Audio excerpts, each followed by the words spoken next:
यार सुनै छियै यार देखियौ एमहर सुनू ने की करै छियै अहाँके फोन आयल तऽ से तऽ नहि उठेलियै अहाँ तऽ टेढ़ बनल छियै आबि रहलियै बुझलहुँ घरवला आबैए अपन कपड़ा लत्ता सैंतियै तैयारी आर भऽ कऽ रहू बुझलहुँ ने मुझे भी नहीं जाना। अहाँके ननदिके बियाह होइए ननद का बियाह शादी हुआ तो क्या हुआ, मुझे नहीं जाना है। वैसे ही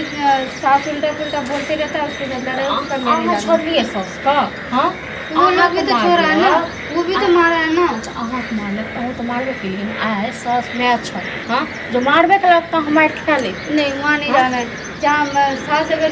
बहू ना मानते तो मैं वहाँ क्या करने के लिए हाँ तऽ भऽ गेलै बुझलहुँ साल भरि से तऽ बैसल छियै आ कतेक दिन हमही सब राखब आ कतेक दिन जायब अपन तैयार रहू अपन कपड़ा लत्ता सैंत लिअ आबैए कब केने छ आइ आबैए आ तकर बाद अपन तैयार रहू आ आयत तऽ अपन चलि जायब बुझलहुँ एने तक लड़ाइ झगड़ा सबके होइ छै आ एक बात कहू ननद दिअ एके गो ननद दिअ एक गो ननद है, लेकिन ननद भी कभी याद किया। चलू ननद से अहाँके नहि पटल अहूँ याद केलिए अहाँके नहीं याद केलक तो अहाँ याद मैं केलिए याद करूँगी। आइ तऽ हारि थाकि ओहे सब अहाँके फोन केलक भाभी नहीं मानती है, हारि थाकि कऽ नहीं मानै छै तो नहीं तक फोन केलक अहाँ तऽ नहीं साल भर कभी वो सही से बात किया है, कभी भी नहीं किया सही से बात। हाँ तो जाओ सास तो बहू ही नहीं मानता है बिल्कुल भी। लगता ही नहीं है कि मैं उस घर का बहू हूँ। नहीं तक होच्छे सब घर बुझलो न अहाँ जा तैयारी आर रहू जाओ हाँ मेहमान के फोन आयल छलै ओकरा छलै की हाँ सएह तऽ कहलियै हमरो पर आयल छलै जे तैयारी आर भऽ कऽ रहै तऽ कहै छै हम जेबे नहि करब रहबे नहि करब हाँ कैला नहि जेबै? एगो नहीं मैं ननद वहाँ नहीं छै जाऊँगी। हाँ कथी ले शादी वादी जब हो रहा है, जब अकेले कर रहा है तो करने दीजिए। तऽ अहाँ कऽ देबै अहाँ कऽ देबै तो मैं जाके क्या करूँगा फिर? मेरे शादी में जाने का क्या एगो बात जरूरत है? कहू अहीं कहू उचित वाला बात ऐसा झसे फोन करके आ ओहे सब करके ना एनाहिते होइ छै घर सास पर तऽ झगड़ा मारलक होइ छै छै बुझलियै सास ने मुझे नहीं मारा। ओ अहाँके माय बैठल छै अहाँके मारबे केलक तऽ कोनो गुनाह नहि कऽ देलक तो क्या गलत काम किया? अहाँ जो उनटा के मुझे मारा मारा था था। अहाँ जो उनटा के मारलिए से हाँ तो मैं गलत चीज फिर बर्दाश्त क्यों करूँ? हाँ तऽ बहुते दिन रखू पूजा राति छै। नहीं बहुते दिन रखू ठीक छै ने आब नहीं राखू देखिए आब नहीं हमरा सबके बस के बात आराम से समझबियो न आराम से समझे लगा है ने एनाहिते होइ छै सबके घर में झगड़ा होइ छै बुझलियै एगो अहीटा के मतलब थोड़े ना जे घर छोड़ के चलि जेबै अहूँ को मैंने अभी थोड़ी आई हूँ, वो लोग खुद ही घर से निकाला है मुझे। एनाहिते यहाँ होइ तक कि छै पति भी कुछ नहीं बोला है। छोड़ ना जे माय रहते न बुझल न तो अहूँ को एतो लड़ाई झगड़ा होती सब घर में लड़ाई झगड़ा होती माँ होती तो माँ अभी जाने के लिए नहीं बोलती है। हाँ तो माँ का साइड कैसे माँ नहीं है तो इसलिए तो कह रही कैसे है। तो कोई है तो बियाह दान भौली तू सासुर में नहीं रहबी तो कतऽ रहबी तू बता त हैं आइ भौजी तो- रहै छै कि नहीं सासुर में आ जते सासुर में रहते तब ना, जब सास बहू मानता तो।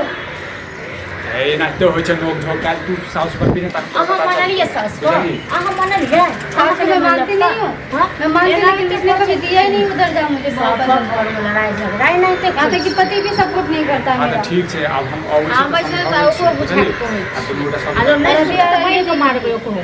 प्रेम से रह ना, बैठ के बियाह मार दान दो। छै आराम से चलियो चाहते तो वो भी रोक सकता था। हाँ तो ठीक मम्मी छै को फिर चिल्ला सकते थे कि क्यों बात किया था, क्यों ये बोला बात नहीं कहू बोला। तो अहाँ बोले फिर मैं को मारते हाँ तो मारने के लिए नहीं कह रही, पर जब मना तो कर हाँ तो सकता था ना ठीक इस छै बात तो के अबै लिए। छै तो कहै छी के सामने में कह जब वो चुप रहा और अब आए लेने के लिए। तो ठीक छै बाते न बुझै छी घर में किछु एते खाना पीना बुझा बना दे सुझा के कहै छी तै के बाद लेके आवेला अरे ये कुर्सी सब की आँख में रख देलिए और दिन आते हैं दिन हाँ? कल मैं आबि गेलखिन हाँ निके रहो आबि गेलखिन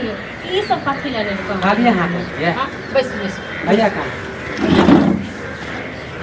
कौन और सब और सब ठीक है अपन सुना बस हम लोग सब बढ़िया हो गए सब बियाह दान के ठीक ठाक अरे ठीक सब चीज कह दिलिए वो तब कनिया के लेल आयल छलै मम्मी कहलकै कि कनिया के लेके आवेला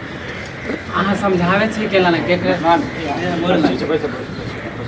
समझाबै नहीं छियै केकरा होइ छै केकरा घर में नहीं झगड़ा हुए पहले ही बताओ था अरे सबका घर में झगड़ा होइ छै सबका घर जाइ छी हम सब्जी लो अरे खनिए लोन ठीक छै ठीक ई सब नहीं लगना एते झगड़ा होला के बाद भी मम्मी कहलकै कि जो कनिया के लेके आवे पूछियो तो हमार फोन किया नहीं उठावे एते को हम गुस्सा देखल के आदमी फोन कैसे उठा? अरे गुस्सा हो गेल छलै जब ई मम्मी पर हाथ छोड़ देलकै बड़ पर हाथ छोड़े है कोनो बात नहीं लड़ाई झगड़ा नहीं तो कोई चीज सब कर बुझलौं अब जात आब अहूँ ने बदमाशी करबे अहूँ सही से हम नहीं हाथ उठावे छे भौजी समझलिए गुस्सा पीतर पर हाथ हाथ उठा उठाने दे की बात नहीं करता, कम से कम रोक भी तो सकते हो। अगर बस मम्मी को भी ऊपर तो कुछ कह सकते कि ऐसा मत बोलो कि शुरू भेले हां काल खो है पुतौ ने एक चुरुक पानी लक देता है आज जे झगड़ा के चलता आखिर वो है तब फिर कोनो हम अपना मन से लिया कल के झगड़ा लड़ाई हुए जो कन्या के लेके आए मैंने तो कोई लड़ाई झगड़ा ठीक है आप जेते कहते का मुंह कान फुला के रहता है आप जे ल जेबै ना तो सही से रख बुझलो हम पूछो कि कितने हम प्यार करे छी हां ठीक छै खाना पीना बना दे छी खा पी क आ त बाद है चलबे नहीं है आ जेते कपड़ा लत्ता सब चीज सहित लेने छी हां तो हम ज्यादा देर रुकब नहीं आइ रह जाओ न काल खने चल जा काम बहुते है भाभी जाने से शादी ब्याह के ठीक छै त खाना पीना बना दे छी गेल हम हां सब नहीं है पनीर हां सब नहीं है अरे मम्मी कल के थी कि कन्या के भाइयों हो जाती है हां तो पनीर भैया ज्यादा टाइम नहीं हम जाए जाओ खाना अथी करूँगा अलग हम जा छी बनबे ना बस के बात करू लो बस के बात करू वहाँ सब ठीक है ना कथी बात करे कहिए ले मेहमान से हाँ तो अरे हमरो कब न जा काम है घर में शादी ब्याह कपड़ा लत्ता सब क्या ले लिया खाना पीना खा लिया तक बाद हाँ से कहूँ कल खाना पीना खाया करते के झगड़ा आहे एगो बात कह दै छियै सही से रखबे मार पीट जे करे छै से नहीं कर नहीं करे छै मार पीट कनी अपने मामू के समझा के कहबे जे हर बात ठीक छै लड़ाई झगड़ा अरे बूढ़ सूढ़ है कनी बोले रहता है एकरो तो बर्दाश्त करे ठीक है वो आए है कान नहीं रहते हम तो जाने छी छैहे कि ठीक। कम से कम बुझै छै ने सब बात के कनी झोका छै हाँ तो ठीक छै खाना बना दे ख्याल कनी रखियो अहाँ सब कहिया आएगा एबै जे शादी दिन हां शादी हाँ तो आयल करब सुनै छियै कहलहुँ कि कनि दालि आनि देती तऽ पूरी बना देती ओना तऽ कुछ आके थोड़े जान देबै बैसू के ध्यान दे चले ठीक है हम रुकब नहीं ज्यादा देर खाना पीना खा ले उसके बाद चल खाना पीना जाओ जो कनी देखी बुझली ठीक है, हाथ डाल ठीक है, आ कनी छोट छोट बात के लिए कनी समझबिए कनी माओ ठीक छै